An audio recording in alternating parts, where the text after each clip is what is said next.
Assalamualaikum warahmatullahi wabarakatuh. Semoga semuanya sehat, apa ngamal juga berkah. Kita bertemu lagi di Sinam Talk series edisi yang ke-46. Hadir kali ini Ibu Lucy. Beliau seorang pengajar bahasa Indonesia dengan latar belakang pendidikan beliau di bidang kependidikan. Beliau memiliki banyak cerita tentang ketertarikan beliau dengan bidang studi bahasa Indonesia. Kemudian beliau juga punya cerita pengalaman-pengalaman berkesan ketika beliau mengajar di sekolah. Beliau juga akan bercerita tentang sebuah karya yang beliau hasilkan karena beliau sangat suka sekali menulis. Sebuah buku kumpulan antologi cerpen yang sudah diterbitkan dan di dalamnya adalah salah satu cerpen beliau. Semoga cerita ini bermanfaat dan pastikan untuk selalu terhubung dengan channel Al-Fatih Izi Imani sebagai wujud dukungan akan cerita-cerita indah berlimpah kebaikan. See you next.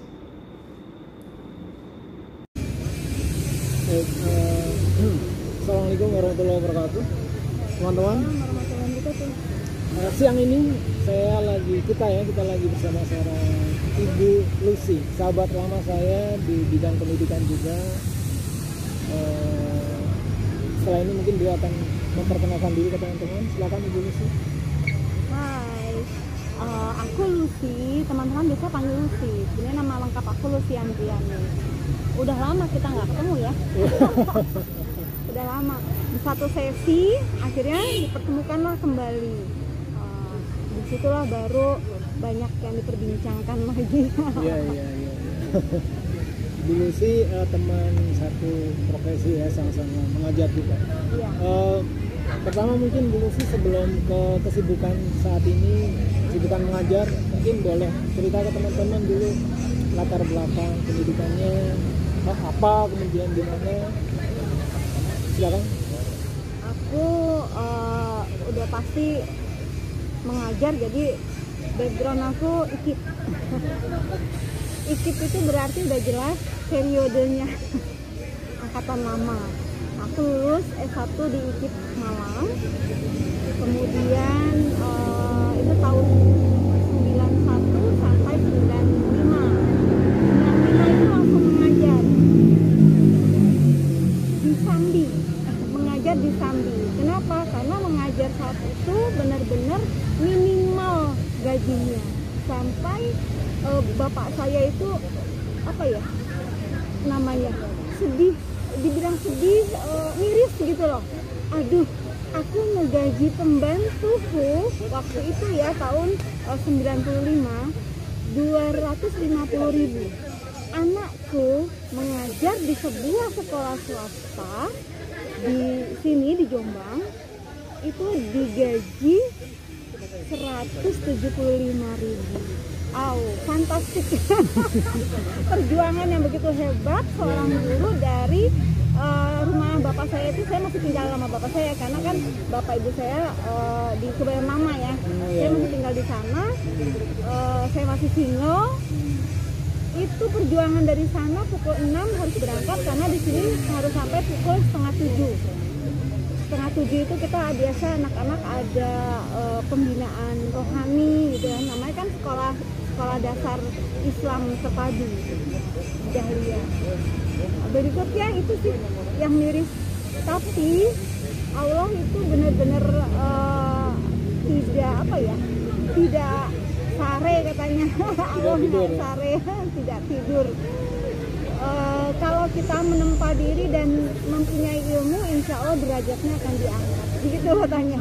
Nah itulah akhirnya bertambahnya waktu, ada perubahan gaji, kemudian ada perubahan lokasi mengajar, itu juga yang membuat jadi perubahan gaji itu. Sampai akhirnya tahun 2010 saya memutuskan untuk ambil kuliah lagi di pasca di Untirta waktu itu. Sama pelajaran prodi yang saya ambil itu bahasa Indonesia juga. Melanjutkan gitu ya supaya lebih menggigit. Bahasa Indonesia lebih kalau mumpuni masih jauh lah ya, lebih mengenal, lebih lebih tahu lah tentang bahasa Indonesia. Jadi lebih mencintai lagi. Ya, tentang ikut malang mungkin apa yang memotivasi dulu sih untuk kuliah kan ada dulu ya, kalau dulu di era-era kita 90-an memang biasanya ada dua ya, yang pendidikan dan non kependidikan itu sangat familiar. Mengapa memilih yang jurusan pendidikan dan kemudian motivasinya apa, dan kemudian apa yang dipelajari selama di kuliah ketika sarjana ataupun di program pasca sarjana? Ini juga mungkin bisa dipakai juga oleh teman-teman ya yang menonton, terutama yang baru lulus SMA. Cara atau kiat saya untuk apa? Untuk bisa bersekolah. Saya mencari peluang. Saya tidak mencari nama universitasnya. Saya tidak mencari cita-cita saya sebenarnya apa. Tidak. Tapi saya mencari peluang. Di mana peluang yang bisa menerima saya untuk bersekolah dengan biaya minim. Itu yang saya cari. Akhirnya di SMA saya bertemu dengan guru BK ya, ada guru BP, diberikan bimbingan konseling. Ketemulah kalau kamu mau punya peluang besar dan perguruan tinggi itu murah, pilihlah IKIP. Saya tidak berminat menjadi guru waktu itu, dan saya tidak berminat menjadi apa-apa waktu itu. Pokoknya saya mau selesai SMA harus sekolah lagi supaya bisa menjadi seseorang yang bisa mengangkat keluarga. Karena kan ayah saya driver ya, driver sebuah perusahaan swasta. Jadi saudara saya banyak. Jadi gaji yang ada dipilah-pilah di banyak orang ya, 6 bersaudara saya. Bagaimana cara saya bersekolah? Ya saya harus mencari peluang di mana tempat yang bisa menerima saya sekolah untuk biaya yang murah. Karena berkali-kali saya ikut beasiswa, setiap pada sesi terakhir itu atau sebelum sesi terakhir itu selalu gagal dan tidak berhasil. Akhirnya dapatlah itu IKIP Malang dengan biaya yang minim, waktu itu masuk itu hanya 35.000 apa, kalau nggak salah itu uang itunya ya. Terus 99.000 tuh UKT-nya setiap semester. Per semesternya 99.000. Bagi ayah saya yang waktu itu saya SMA-nya swasta dengan biaya per bulannya 100.000, itu sungguh luar biasa murahnya. 6 semester 99.000. Itu begitu murahnya. 6 bulan ya, 6 bulan 99.000 waktu itu. Karena bertambahnya waktu naik ya, jadi 125 saya ingat itu jadi 120. Dan itu termurah itu dibandingkan Universitas Brawijaya waktu itu di Malang. Motivasinya itu kemudian yang dipelajari mulia ya motivasinya ya. Membantu. Nggak muluk-muluk. Tapi dapat. Kemudian apa yang dipelajari ketika di perkuliahan dulu sih di pendidikan? Alhamdulillah ketika sampai itu jurusan bahasa Indonesia juga saya memilih jurusan yang peluangnya tinggi untuk saya. Jadi waktu itu guru BP menyarankan pilih satu kursi direbutkan berapa orang. Nah, pilih yang kira-kira kamu bisa bersaing di sekian banyak orang itu. Nah, akhirnya saya memilih bahasa Indonesia. Bukan berarti saya juga jago atau sangat suka bahasa Indonesia saat itu ya. Saya juga nggak begitu suka bahasa Indonesia saat itu. Karena saya waktu itu sukanya sebenarnya bahasa Jerman. Tapi ternyata begitu menghitung peluangnya itu sungguh berat. Satu kursi diperebutkan lebih dari 15 orang. Akhirnya saya memilih bahasa Indonesia yang peluangnya lebih besar. Adakah yang selain bahasa Indonesia? Ada sebenarnya seperti sastra Jawa gitu, peluangnya lebih besar lagi. Mungkin satu kursi direbutkan 2-3 orang ya. Tapi saya kan aduh bahasa Jawa nanti bagaimana gitu. Akhirnya saya pilih bahasa Indonesia itu. Nah, begitu menyemplungkan atau menceburkan diri ke bahasa Indonesia, oh ternyata asik juga gitu. kita belajar fonem, fonetik, fonologi dan sebagainya. Dan yang paling aku suka itu waktu belajar kesastraan. Oh gini ya sastra tuh, itu apa sih ibaratnya? Jadi kita menempa ke hati kita gitu. Ketika banyak kita baca tentang sastra, oh iya, aku ternyata banyak salah ya di sini ya. Ternyata aku banyak kurang bijak ya di ini gitu. Jadi ini kan lebih wise lagi gitu kayaknya. Iya.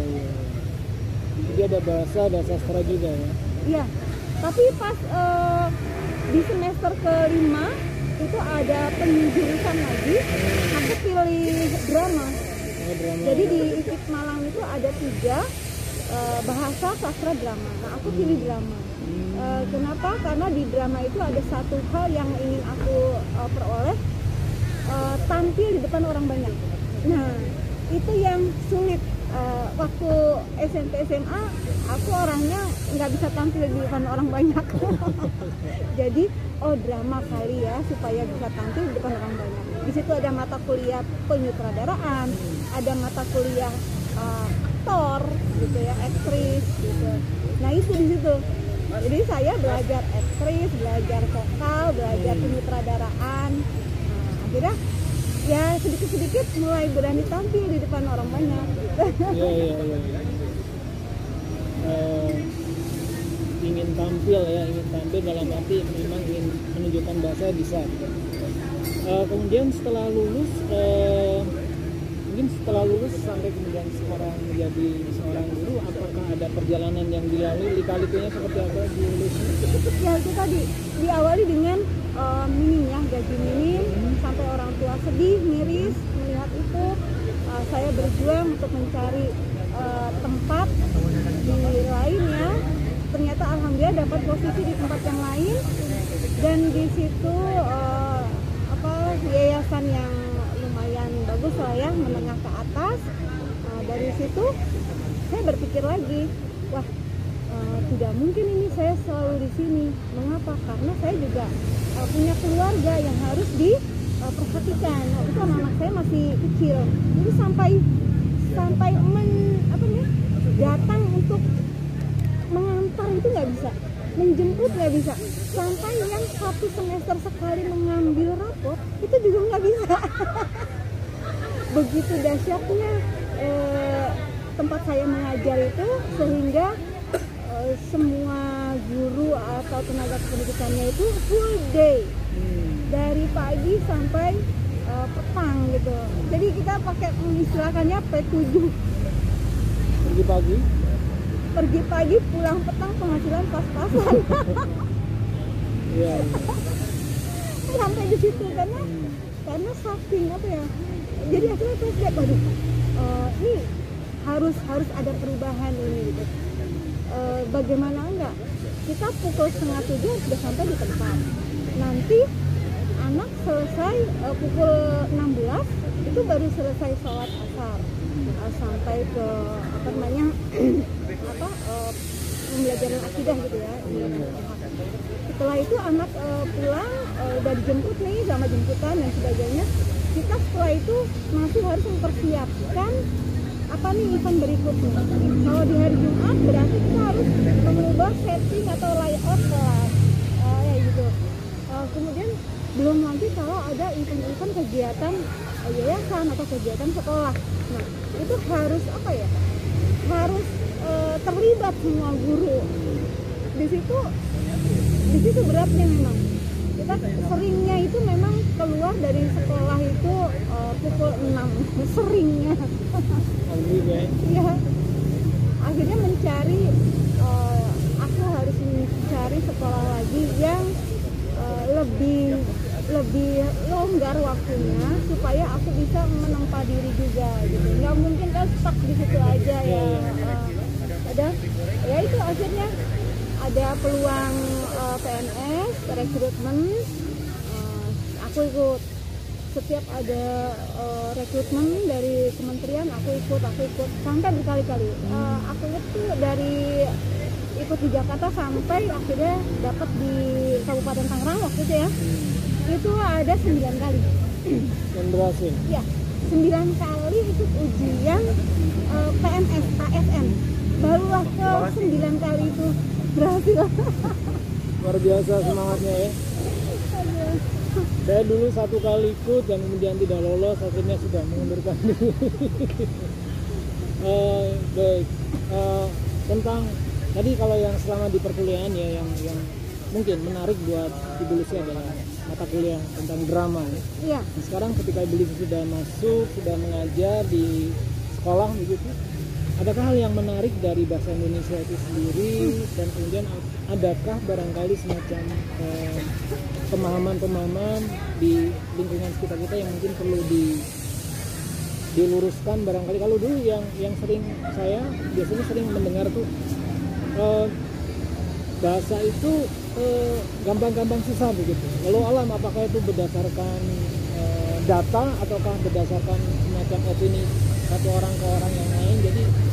Jadi ada kesan semacam satu sisi menganggap memang sulit, tapi satu sisi juga menganggap mudah. Itu boleh dijelaskan. Yang menarik dari bahasa Indonesia apa dan ya adakah kemampuan yang perlu mungkin disampaikan ulang ya untuk seperti itu? Kalau saya sih melihat gini Pak, apa bahasa Indonesia atau bahasa lainnya itu kan ilmu yang berkembang, bukan bukan ilmu beda dengan sains ya atau matematika, yang tetap itu ilmu tetap, ilmu pasti. Kalau ini ilmu berkembang, semakin besarnya jumlah orang masyarakat maka semakin berkembanglah bahasa itu sesuai dengan perkembangan manusianya. Nah ini yang menjadi satu keunikan dan akhirnya begitu juga dengan pembelajaran. Nah, dengan pembelajaran dan dengan tentunya namanya pembelajaran kan ada penilaian ya, penilaian itu kan ada kakak ya. Ada kakak bisa dilakukan sebelum atau sesudah gitu kan, itu selalu bergandengan lah pembelajaran dan penilaian. Nah itu juga pasti berkembang sesuai dengan perkembangan bahasa itu sendiri gitu. Akhirnya mungkin itu yang membuat orang jadi gampang-gampang susah gitu kali ya.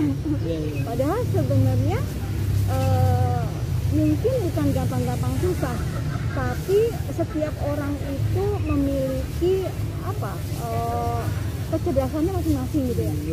Kalau kita kembalikan ke kecerdasan gitu, ketika dia memang cerdas di linguistik itu juga akan berbeda juga. Ada yang linguistiknya dia cerdas tapi dalam hal tulis, tapi ada dalam hal penyampaian. Sebenarnya kan semuanya juga bisa diasah ya Pak. Saya juga sebenarnya itu tadi tidak bisa tampil di depan banyak orang.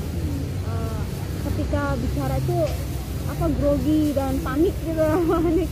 Nah akhirnya ditempa. Jadi saya bukan orang yang tipe berbakat sebenarnya, cuma saya berminat aja, akhirnya menempa diri gitu. Dan sepertinya teman saya yang guru BK juga cerita begitu, kita nggak harus jalan itu sesuai bakat, bisa juga sesuai minat gitu. Tapi yang punya bakat dan akhirnya ditempa dengan minat, ya akhirnya wonderful hasilnya. Tapi punya bakat aja dia nggak punya minat, habislah itu. Tapi kalau dia punya minat, insya Allah bisa mengalahkan orang yang punya bakat tapi nggak punya minat. Nah saya termasuk salah satu di antaranya. Mungkin kecerdasan linguistik saya juga tidak seberapa, tapi begitu saya nyemplung, saya membasahi diri dengan linguistik, oh ternyata ada keunikan tersendiri. Dan akhirnya saya usahakan berenang sepuas-puasnya, istilahnya begitu, sebanyak-banyaknya gitu, mendapatkan tentang linguistik itu. Termasuk salah satunya ya saya coba menulis gitu, saya coba ini semua. Ada nggak sih kemampuan saya yang ini gitu, ya saya coba gitu. Insya Allah sih kalau kita trial and trial, ada errornya pasti ya, ada errornya, tapi kan nanti begitu di try lagi, insya Allah ada hasil lah gitu. Jadi mungkin boleh diperjelas dulu sih tentang bahasa itu berkembang itu mungkin contohnya seperti apa? Kalau mungkin dalam pemahaman saya katakanlah misalnya kosakata ya. Mungkin 5-6 tahun lalu kita belum familiar dengan kata pandemi gitu. Sekarang kita jadi, mungkin kalau versi dulu sih seperti apa contoh berkembangnya? Iya. Pertama, perkembangan yang kita peroleh kan memang perbendaraan semakin banyak, dan itu terbukti dari KBBI kita yang sudah sampai level 5 nih. Kalau nggak salah sekarang KBBI-nya udah 5 ya. Kalau mau unduh berarti kan KBBI yang udah ke 5. Nah itu udah semakin banyak berarti kan. Berarti kosakata yang kita miliki itu sudah semakin banyak. Dari mana dapatnya? Ya dari mana saja, bahasa asing ataupun bahasa daerah. Nah, itu satu yang pertama. Terus yang kedua, belum lagi kita ada namanya bahasa lisan. Ada bahasa lisan yang memang sudah sudah sering digunakan, dan mungkin secara pragmatik ya, secara pragmatik itu masih diperbolehkan lah digunakan. Itu juga ada ya, juga bisa. Nah itu di lain hal juga masih dengan bahasa lisan, itu kan juga kita bergaul di komunitas yang mana-mana itu kan juga memunculkan ada bahasa gaul, bahasa yang lain-lainnya gitu. Nah ini mungkin ini yang membuat jadi bahasa semakin berkembang. Sama dengan hal di satu daerah, misalnya di Malang itu punya bahasa walian. Ya bahasa walian. Kadit Itreng ya. Kadit Itreng. Kadit Itreng. Ya Kerangawan. Macam itu sih mungkin. Sama bahasa Surabaya juga sudah mengembangkan bahasa tersendiri ya, bahasa Jawanya itu. Jogja juga punya, anak Jogja punya. Mereka punya Dagadu ya. Itu di sebelum Jogja juga ada kan Republik Napak. Oh iya.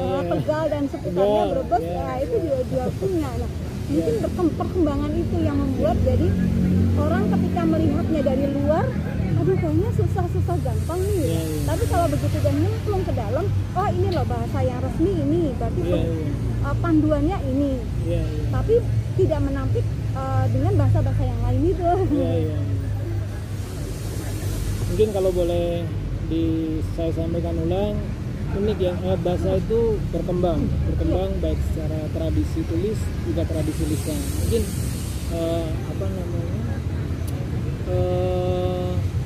penegasannya adalah bahwa bahasa itu ternyata ada di mana-mana. Mau yang bahasa tulis, mau yang bahasa lisan, dia sudah seperti udara ya. Kemanapun kita pergi di situ ada bahasa. Mungkin terlihat seperti itu. Tapi ini apakah ada barangkali pandangan-pandangan, pemahaman di lingkungan yang mungkin Bu Lucy pernah dapatkan tentang bahasa itu sendiri yang mungkin Bu Lucy perlu diluruskan, barangkali ada kan? Saya pandangan saya tentang bahasa, menurut saya gini, betul juga ada peribahasa menyatakan bahasa itu memperlihatkan bangsanya. Artinya bahasa yang digunakan seseorang itu memperlihatkan siapa dia. Bangsanya itu kan berarti siapa dia. Kalau saya menggunakan bahasa seperti ini, berarti bisa jadi dikategorikan A gitu atau B. Nah seperti itu. Jadi pandai-pandailah kita memilih bahasa. Kalau enggak aku maunya begini, orang ini juga aku udah biasa kok begini. Dengan underline ini sesuai dengan adat budayaku misalnya gitu. Tapi dia tidak menempatkan pada situasi yang benar. Ya kita bisa lihat, oh berarti dia begini orangnya gitu. Saya tidak mau sebut bagaimana ya. Tapi kalau kita bisa menempatkan situasinya, oh ini situasinya begini, saya menggunakan bahasa yang seperti ini. Situasinya resmi, saya begini. Situasinya banyak orang-orang yang usianya di atas saya menggunakan bahasa yang begini. Nah itu berarti menunjukkan bahwa kita menggunakan bahasa sesuai dengan dengan pragmatik, dengan situasi kondisi saat itu. Nah disitulah baru terlihat bangsa kita, artinya pribadi kita. Bangsa di situ pribadi, terlihatlah pribadi kita seperti apa. gitu sih. Ya. Lebih ini ya, mungkin lebih ke saran buat teman-teman. Iya. Dimanapun ketika kita berkomunikasi menggunakan bahasa, dalam hal ini pintar-pintarlah menempatkan diri gitu. Nah sekarang ini kita ingin tahu nih, sebenarnya bukan rahasia tapi lebih ke kita ingin tahu seperti apa aktivitas yang mungkin keseharian Ibu Lucy kalau konteksnya mengajar.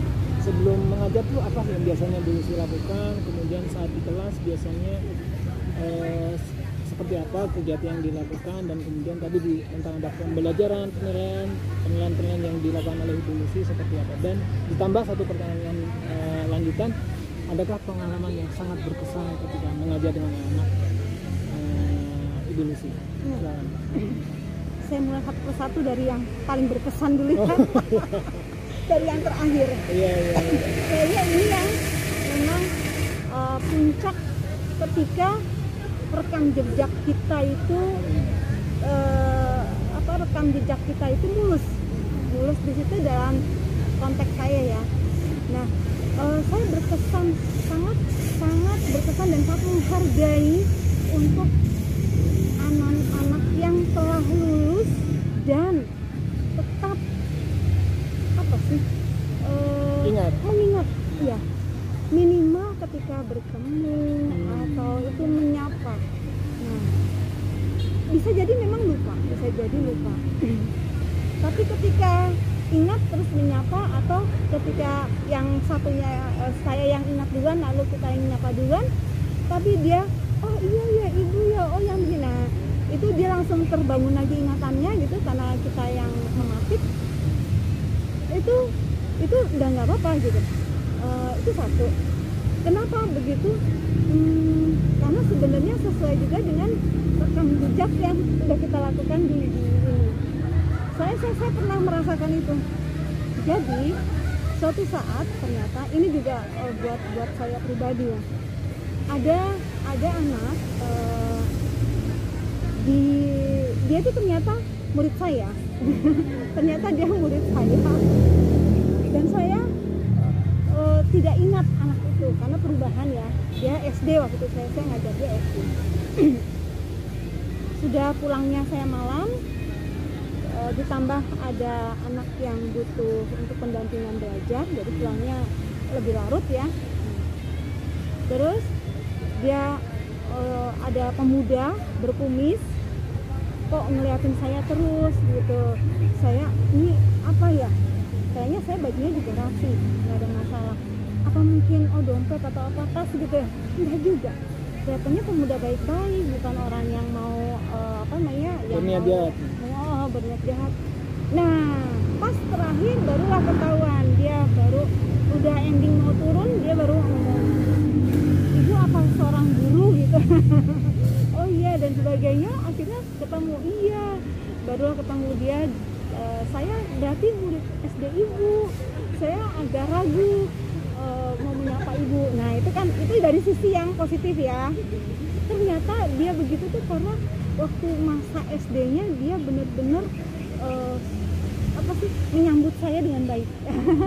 Artinya dia seneng lah dengan cara saya mengajar gitu. Nah suatu saat pernah lagi saya ketemu, justru saya yang kenal banget dengan anak itu. Kenal banget karena anak itu ternyata tidak terlalu berubah. Tidak terlalu berubahnya tuh karena dia itu rambutnya agak jagung tuh pigmen ya, zat pigmennya kurang. Iya. Jadi kan keunikannya di situ ya, zat pigmennya kurang. Nah jadi rambutnya agak jagung gitu warnanya, sama bule-bule gitu.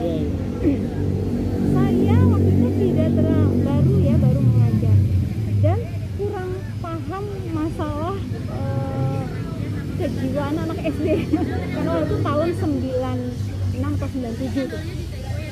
Ini juga catatan buruk dan harus saya perbaiki. Begitu dia udah bawa ini, udah punya anak juga dia, karena udah tahun 96 97 deh. Iya itu saya ngajar di tahun itu. Dia udah punya anak juga dan anaknya kebetulan zat pigmennya kurang juga. Nah, itu sampai ngomong terus ini yang buruk dari saya. Waktu itu saya sepertinya tidak bermaksud buruk sebenarnya ke dia. Cuma saya bertanya, apakah di keluarga ayah atau ibu ada yang ini enggak gitu, kurang enggak gitu. Karena anak ini sebenarnya disudutkan oleh teman-temannya karena berbeda. Saya kurang bisa membaca situasi saat itu. Anak itu ternyata lagi sedih sebenarnya. Saya tanya gitu, semakin sedihlah dia, semakin dia sedih dan memendam kekesalan ke saya. Saya tidak membaca situasi itu dan tidak memahami sampai besoknya lagi, namanya anak SD kelas 5 ya, masih memendam amarah ke saya dan saya tidak minta maaf itu karena saya tidak tahu kalau dia marah ke saya. Itu mungkin perlunya diagnostik awal pembelajaran yang belum saya lakukan saat itu. Jadi udah masuk langsung ngajar. Saya anggap anak-anak siap untuk belajar. Padahal ketika di awal pembelajaran belum tentu semua anak itu siap belajar. Kita harus mendiagnostik dulu di awal. Bagaimana perasaan dia? Sudah welcome terhadap belajar atau belum? Itu mungkin. Nah itu belum saya lakukan tahun itu. Itu akhirnya saya bisa metik dari situ. Anak itu sampai kelas 5 terus kelas 6 habis itu lulus kan. Nah itu dia kebetulan anaknya mungkin memang pendendam mungkin ya, atau ingat terus gitu dengan kata-kata saya saat itu, pertanyaan saya. Saya sebenarnya bertanya, ada keluarga ini enggak, terus akhirnya saya kasih tahu waktu itu, ini yang ibu tahu karena kurang zat pigmen, karena begini-gini. Ternyata dia nggak bisa nerima itu. Karena dia habis dikucilkan teman-temannya gitu. Saya salah di situ, saya nggak mengorek lagi. Terus setelah itu saya anggap biasa, udah selesai, padahal ternyata hati dia belum selesai ke saya. Sampai lulus SMP dan dia udah pindah ke SMP lain. Jadi yang tertanam di hati dia dan di pikiran dia, saya itu tidak suka ke dia dan saya itu jahat lah labelnya gitu. Akhirnya saat itu dipertemukan oleh Allah, saya minta maaf. Karena saat itu dia udah punya anak dan sudah lebih dewasa ya pikirannya. Dia curhat ke saya, Bu, saya tuh pernah loh nggak suka ke ibu waktu itu. Ya ada cerita yang seperti saya. Oh ya Allah, akhirnya saat itu saya peluk, saya minta maaf. Itulah mungkin buat teman-teman juga, guru, perlunya diagnostik awal itu. Kita memang wajib melakukan hal itu biar tahu perasaan anak sebelum kita mengajar. Iya. Dua pengalaman yang sama. Jadi mungkin ini seperti menyampaikan bahasa hati rata-rata para teman-teman guru ya. Mungkin mereka teman-teman guru dalam hal ini sangat senang ketika melihat anak-anaknya itu mungkin mendapatkan nilai yang bagus, bisa mengikuti ujian dengan baik. Cuma akan lebih bahagia ketika kemudian mereka menjadi orang yang berhasil. Dan berhasil itu tadi kalau versinya evolusi, berhasil yang juga dapat ingat akan masa lalunya, ingat akan sekarang itu yang dalam arti harus berterima kasih, ataupun yang lain tidak pasti dalam arti tahu prosesnya. Mereka bisa menjadi seperti itu semua berkat orang-orang di sekitar mereka. Dan tentang tadi kalau boleh dibilang ini sudah dikasih bocorannya tadi ya, rahasia pra pembelajarannya harus diagnostik awal. Sekarang mungkin nanti bisa diperjelas lagi evolusi, hal-hal yang evolusi sering melakukan sebelum mulai mengajar biasanya apa, dan kemudian di kelas mungkin model-model mengajar evolusi. Kan tadi evolusi sampaikan dia tertarik dengan cara mengajar saya. Kita ingin tahu nih cara mengajar evolusi seperti apa. Ya. Yang pemuda tadi ya. Ya, boleh.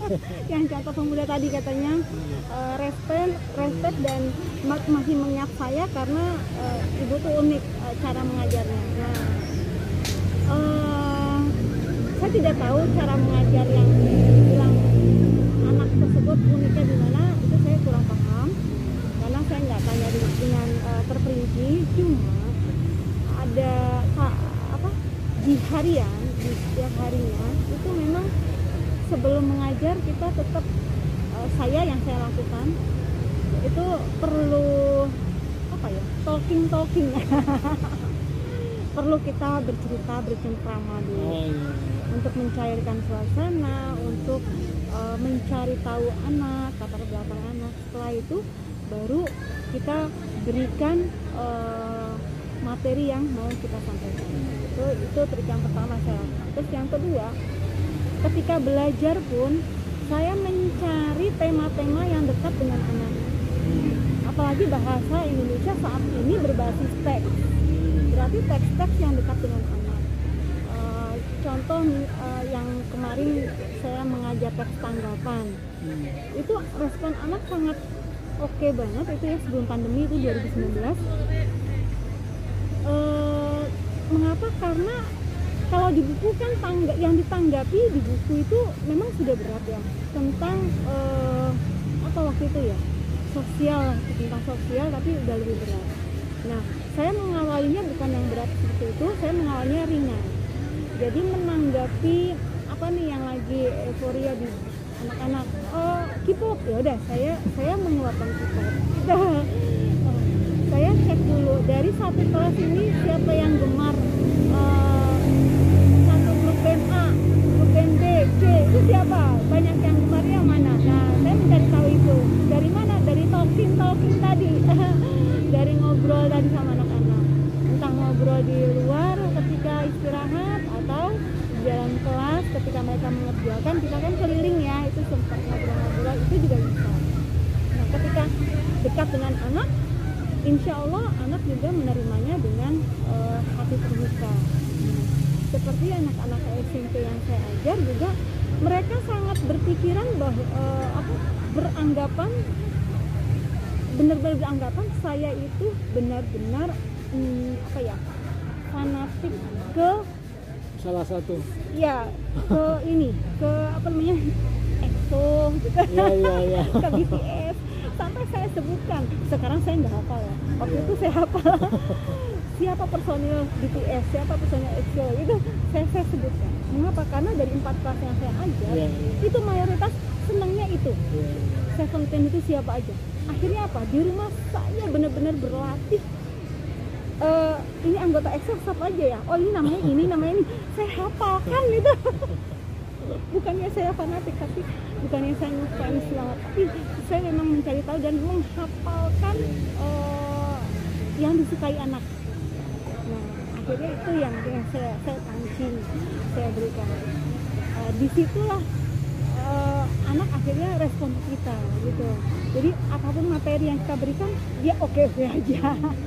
Karena dia udah melabelkan, oh iya, dulu sih orangnya gaul, gitu. Itu melabelkan, itu labelnya itu, jadi udah masuk gitu. Itu pengalaman juga bagi saya. Saat ini saya juga mengajar di SMA nih, saat ini saya mengajar SMA. Ternyata ada perbedaan, karena mereka usianya beda ya, pasti tanggapan mereka juga berbeda.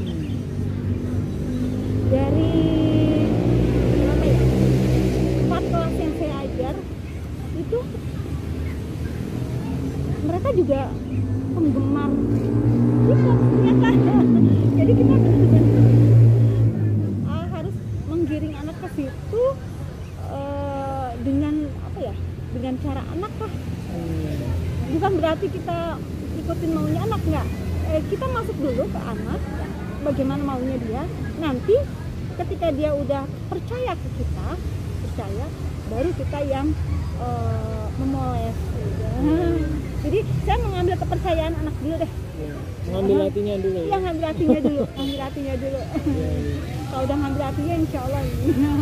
Ya kalau saya bayangkan jadi murid beliau, mungkin ketika beliau memaparkan tentang tadi grup-grup K-pop, mungkin saya sebagai murid akan berkata, wow, ini usia boleh beda tapi jiwa tetap sama. Itu tentang mungkin salah satu yang dikenal dengan label gaul. Ya, kalau di kelas mungkin selama ini yang Bu Lesi alami, adakah kendala-kendala, hambatan-hambatan siswa ketika mempelajari bahasa itu sendiri. Biasanya mereka kendalanya di mana dan kemudian solusinya yang Lulusi lakukan seperti apa? Nah ini sepertinya sudah banyak guru-guru mengeluh tentang kesulitan anak memahami bacaan atau kepayahan anak untuk membaca soal. Saya ketika sharing gitu ya, ada kesempatan berbagi ilmu dengan teman-teman misalnya di satu daerah ke daerah lain, saya pertanyakan kembali ke teman-teman guru itu, sudahkah kita memulai dari diri kita sendiri? Karena ternyata membaca itu, apalagi kita nih yang sudah menggunakan kacamata twin min dan plus min dan plus, membaca itu sebuah perjuangan keras. Saya rasakan itu waktu saya sekolah, saya gemar suka gitu membaca, tapi sekarang pun suka membaca, hanya kendalanya di mata. Akhirnya mencari bacaan yang kira-kira bisa kita baca gitu kan. Nah, saya seperti itu, anak-anak nih soalnya katanya banyak kan, soalnya wacananya terlalu panjang dan sebagainya gitu. Dan itu ternyata dialami oleh guru juga, mohon maaf nih, dialami oleh guru juga. Waktu kemarin AMDK kan guru juga ya, untuk sampel beberapa guru ya, kan juga bacaannya banyak. Nah, dia juga mengeluh juga, aduh bacaannya banyak banget nih. Itu jadi kembali ke diri kita juga. Kalau anak murid kita ingin bisa sabar membaca soal, ya kita tauladankan seperti itu. Kita juga tauladan seperti itu. Dan kita juga gunakan soal-soal yang seperti itu di setiap harinya. Memang lebih sulit membuat soal dengan ilustrasi yang panjang, lebih sulit dibandingkan soal-soal yang pendek-pendek. Kita gampang membuatnya, sekali duduk selesai. Tapi kalau soal-soal yang menggunakan wacana-wacana itu kan kita juga perlu waktu ya. Kita perlu mengemas wacananya supaya pas dengan perintah soalnya seperti apa, itu kan perlu waktu. Tidak, anak menjawabnya mungkin lebih cepat selesai. Kita buat soalnya bisa 2, 3, 4 hari. Iya. Cuma lagi-lagi nggak boleh putus asa, tetap harus dilakukan. Itu tadi sih suri tauladan nih. Suri tauladan tadi juga. Tersirat ya, satu penjelasan dua jawaban sekaligus. Kendalanya mereka sulit dalam memahami bacaan, tapi kemudian ya solusinya mau tidak mau memang semua berawal dari guru ya, dari kita. Memang mungkin bisa jadi keteladanan ya. Jadi juga seperti yang mungkin sering saya sampaikan juga ke anak-anak, sebelum saya memberikan tugas ke kalian, saya pastikan bahwa saya bisa dulu dengan tugas ini, supaya bukan untuk pamer, bukan apa, tapi untuk memastikan memang Anda harus sebaiknya melakukan apa yang Anda ucapkan.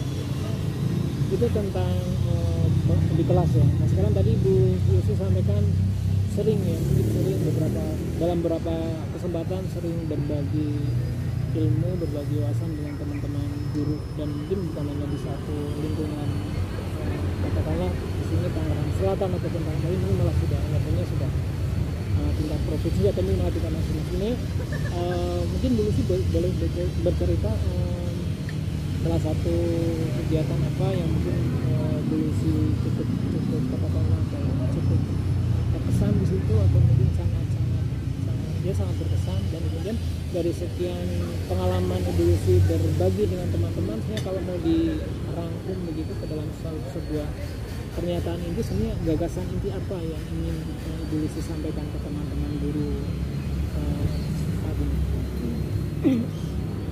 Yang pertama sih ini berbagi ilmu ya. Iya. Saya juga tidak percaya sampai hari ini tuh saya sudah nggak percaya. Ternyata aku sudah berada di titik ini ya, gitu. Karena dulunya saya juga hanya tok mengajar di kelas di sebuah sekolah swasta dari pagi sampai sore, nggak kemana-mana. Tapi begitu saya ada kesempatan, rekrutmen saya diterima oleh kementerian, akhirnya jadi ASN, itu ada banyak waktu luang. Memang ada banyak waktu luang. Waktu itu kan belum Kap 13 ya Pak ya. Jadi masih pulangnya itu pukul 1, pukul 13. Nah kalau di yayasan mungkin pukul 13 itu mengajarnya, tapi guru-guru tetap stay di sekolah. Nah ternyata kalau di negeri kan nggak, beda ya. Negeri pukul 13, setelah itu kita bisa pulang. Nah pulang itu saya mencari pertemanan, mencari kesibukan lain, mencari pertemanan. Salah satunya ya MGMP dan organisasi lain gitu. Nah ternyata dari organisasi lain dan MGMP itulah saya mungkin sedikit-sedikit bertambah sedikit wawasan gitu ya, bertambah wawasan dari situ, dari teman-teman itu. Akhirnya memiliki keberanian untuk mengikuti suatu event guru berprestasi. Alhamdulillah tahun 2013 itu dari, kalau guru berprestasi kan level ya, dari level kecamatan, kemudian gugus, level ke Tangerang Selatan. Nanti yang masih juara 1 lanjut ke provinsi. Nah di provinsi masih juara 1 lanjut ke tingkat nasional. Nah di tingkat nasional saya bertemu dengan banyak guru-guru keren-keren dari berbagai pelosok provinsi. Waktu itu provinsinya 33 provinsi. Dan saya ke situ dari rumah itu berniat bukan untuk mencari kemenangan, tapi untuk mencari teman, karena saya masih belum genap 2 tahun waktu itu, atau sudah 2 tahun kan? Sudah 2 tahun mungkin. Jadi PNS. Jadi golongan pun masih rendah. Golongannya waktu masih 3D. Teman-teman kompetitor itu sudah 4A golongannya. Jadi saya supaya nggak ciut nyali, saya memang bertekad ke sana itu mencari teman. Ya, alhamdulillah benar-benar mencari teman. Sampai sekarang pun masih berteman. Nah dari teman-teman itulah akhirnya dapat tambahan pengetahuan, mereka berbagi banyak. Nah dari situ. Nah ketika UKG pun alhamdulillah itu soal UKG juga bacaannya banyak ya. Nah lagi-lagi ada juga teman guru yang menyepelekan soal itu, alah biasa udah asal aja. Nah mungkin itu juga ada di kehidupan anak-anak kita gitu. Mungkin bisa jadi ada gitu. Nah waktu itu saya enggak, saya benar-benar sampai istilahnya apa kalau mau dibilang hiperbola, sampai titik darah terakhir. Sampai cucuran keringat terakhir kalau mau dihiperbola gitu ya. Dan itu ternyata membuahkan hasil. Nilai UKG-nya juga udah lumayan gitu ya, bagus, walaupun tidak sempurna 100%, tapi ternyata secara nasional diambillah untuk menjadi narasumber nasional dari nilai UKG itu gitu. Tahun 2015. Barulah dari situ saya bertemu banyak teman-teman dari daerah-daerah, diberi kesempatan untuk berbagi ilmu ke daerah-daerah. Dari situ itulah yang membuat jadi pede juga. Jadi sepak terjang kita sebenarnya itu yang membuat kita lebih percaya diri. Bagaimana menempanya sepak terjang itu supaya tetap koridornya itu nggak stuck gitu ya, naik dan naik, atau mungkin mengalirnya itu tetap ini gitu, iya lancar gitu, nggak jalan di tempat gitu, kayak gitu. Itu kembali ke diri kita sendiri. Kesibukan sudah pasti sibuk dengan anak kita, sibuk dengan suami kita, dengan urusan sekolah gitu, pasti. Tapi bagaimanapun kita pasti punya keinginan. Nah saya menjaga keinginan saya itu. Keinginan saya itu apa? Keinginan saya bisa mempunyai banyak teman. Keinginan saya ingin mencari ilmu dari banyak teman di pelosok negeri gitu.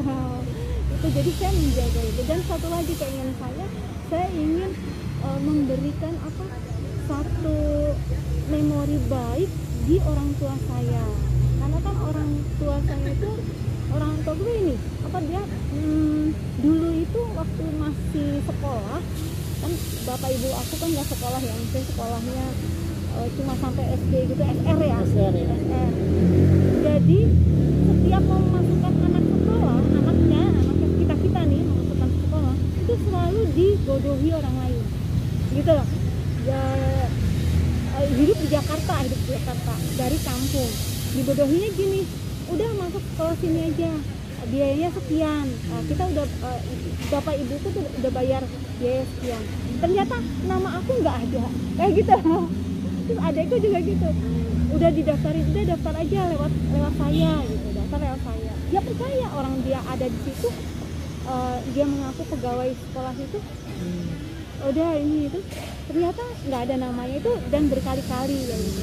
Nah itu juga salah satu pemicu, juga salah satu rel saya ingin memberikan memori yang baik tentang pendidikan kepada orang tua saya yang sudah berkali-kali mengalami kekecewaan di orang-orang yang katanya terdidik. Mungkin kalau diperibahasakan air tuba dibalas air madu ya. Kan tadi Bu Lucy menyampaikan bahwa bahasa berkembang dan mudah-mudahan itu pas ya. Kita selama ini hanya mengenal air sudu bahasa air tuba, sekarang berkembang ada air tuba dibalas air madu.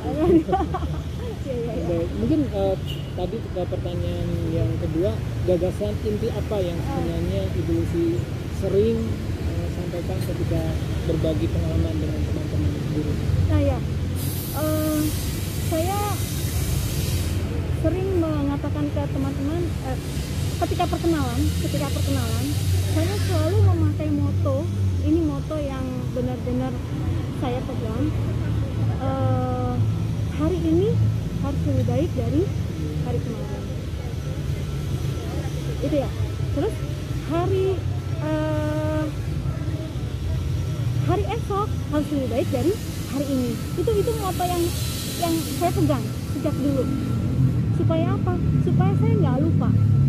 Saya sudah melakukan apa di hari ini? Sudahkah lebih baik dari hari yang kemarin? Itu.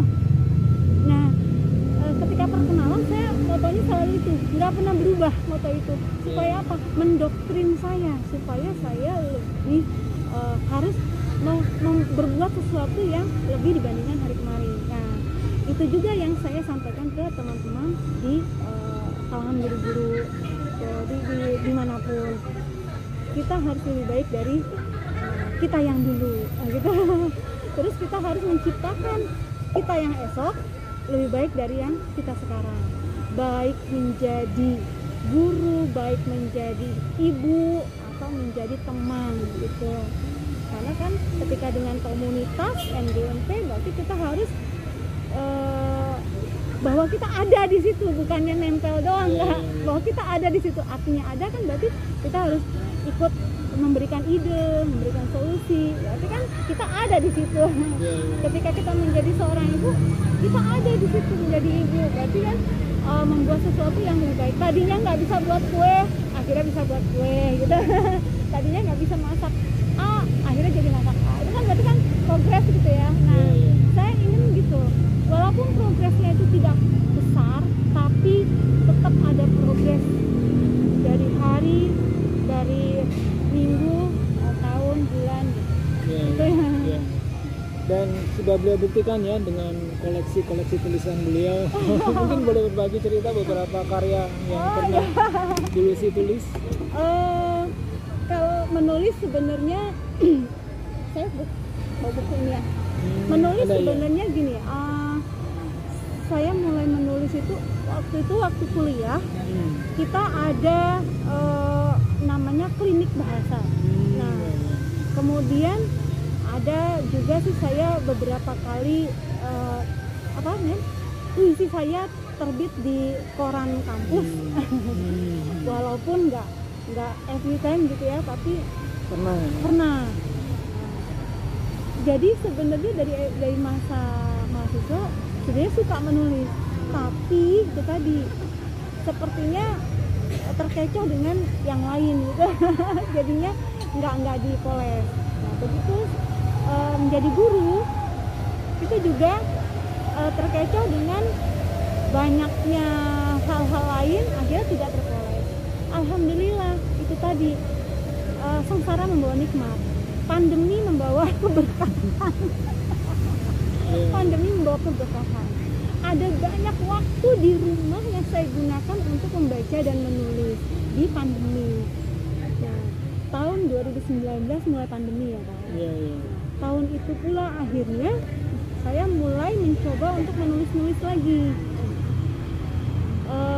ikut event lomba dan sebagainya gitu. Dan yang lomba yang paling berkesan yang akhirnya saya masuk ke sini. Judulnya apa itu? Judulnya Rindu. Oh, Rindu. Oh, iya. Ini saya berhasil ke posisi ke-6 di lomba cerpen tingkat nasional. Ini penerbitnya itu memang perlu disebutkan penerbitnya? Boleh, tidak apa-apa. Ini penerbitnya KBM Indonesia ya. KBM Indonesia. Masih tersedia di pasaran, di toko buku? Oh, saya kurang paham juga sih. Cuma kita yang 10 besar kan free ya. Oh iya. Dapatnya free 10 besar itu. Judul bukunya Rindu, lebih lengkap. Rindu.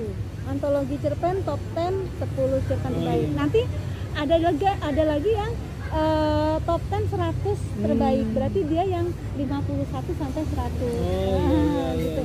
Itu ada dibukukan gitu. Nah, mengapa saya ini menjadi kilas balik terbaik menurut saya dalam hal menulis itu karena waktu saya menulis ini saya melakukan tahap-tahap yang disampaikan oleh Asma Nadia. Sebelumnya kan, jadi sebelum menulis ini saya ikut event-event, tapi tidak pernah berhasil. Nggak pernah berhasil. Jangankan dibukukan gitu, jangankan menang, masuk dalam 100 besar, 100 dibukukan itu saya juga nggak berhasil. Nah, akhirnya adalah apa sih namanya? Bukan webinar sih dia, lebih ke bukan talk show juga ya, tapi di Instagram ada grupnya Asma Nadia. Jadi kita bisa tanya, bisa ngobrol lewat live-nya, lewat Instagramnya Bunda Asma Nadia. Dan mengapa saya memilih beliau? Karena saya sangat begitu mengagumi hasil karya beliau. Jadi dari cerita yang awal sampai yang terbaru belum, yang terbaru saya belum punya. Itu saya selalu baca dan selalu menangis membaca cerita-cerita beliau itu. Ini kok membolak-balik hatinya, keren banget gitu. Nah, akhirnya saya ikutlah kelas beliau. Nah, setelah ikut kelas beliau, barulah saya ikuti cara beliau menulis. Dengan adanya riset dulu, kita meriset apa objek yang mau kita sampaikan, apa ininya. Saya ikutin itu dan alhamdulillah di sini saya ikutlah event ini dan dapat posisi ke-6 itu. Walaupun bukan posisi yang terbaik ya, posisi ke-6 ya, tapi alhamdulillah, oh ternyata benar kalau kita memang ini sebuah fiksi, cerpen sebuah fiksi, tapi mengalirnya sebuah fiksi supaya menarik ada kiat-kiat tersendiri. Nah, itu mungkin itu yang baru saya pelajari. Secara teori guru-guru di Indonesia sudah belajar cerpen itu bagaimana, tetapi ilmu menulis bukan dari teori yang kita dapat. Ilmu menulis itu dari praktik langsung. Ilmu menulisnya dari praktik langsung. Ini jadi semangatnya semakin berlebih ya karena beliau setelah sudah ini ya. Ini dengan kata lain ketika nanti besok pagi ini Ibu Lucy mau mengajar anak-anak, ini Ibu menulis di sini. Jadi ada semacam pedana. Iya. Mungkin sebenarnya tadi ingin bertanya pesan terakhir untuk teman-teman apa, tapi saya itu dari awal kita ngobrol sebenarnya sudah dari situ. Jadi mungkin nanti boleh Bu Lucy sampaikan untuk teman-teman guru ya, teman-teman guru bagaimana mungkin bukan saran, lebih mungkin pesan ya, pesan untuk teman-teman guru seperti apa terkait tugas-tugas mereka mengajar dalam hal ini bahasa, dan juga mungkin boleh teman pesan-pesan untuk siswa, mungkin siswa secara umum ya, mereka yang sedang belajar bahasa atau mungkin mengalami kendala dalam berbahasa secara in general seperti apa misalnya dulu sih sekarang. Untuk teman-teman guru seperjuangan, seide, sepenanggungan, yuk kita mulai dari hati. Yang awalnya ini bukan passion saya, yuk kita mulai, ini adalah passion kita. 10 tahun mengajar, ini bukan passion saya, tanda tanya besar bagi saya. Kalau dia 2 tahun mengajar, oh ini bukan passion saya ternyata pengusaha, langsung kilas balik pindah ke pengusaha, oke, nggak masalah.